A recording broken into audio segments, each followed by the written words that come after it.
আইএমএফের শর্ত পূরণ করেই 23 ডিসেম্বর শেষে নেট রিজার্ভ দাঁড়িয়েছে 20.17 বিলিয়ন ডলারে।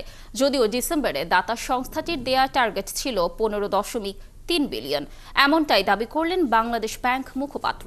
তবে অভিযোগ রয়েছে, সংকট সৃষ্টি করে ব্যাংক থেকে ডলার কিনে রিজার্ভ বাড়িয়েছে কেন্দ্রীয় ব্যাংক, যেটি অনুচিত বলছেন বিশেষজ্ঞরা।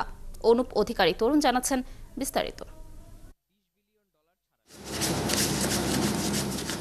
সরকার পরিবর্তনের পর গতি এসেছে রেমিটেন্স প্রবাহে। এর ধারাবাহিকতায় ডিসেম্বরের প্রথম 21 দিনে দেশে এসেছে 201 কোটি মার্কিন ডলার রেমিটেন্স।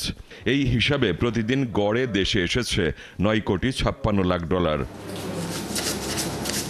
রেমিটেন্সে ভর করে বাড়ছে রিজার্ভের পরিমাণ। বাংলাদেশ ব্যাংকের সর্বশেষ তথ্য বলছে 23 ডিসেম্বর পর্যন্ত গ্রস রিজার্ভের পরিমাণ দাঁড়িয়েছে 24.99 বিলিয়ন মার্কিন ডলার।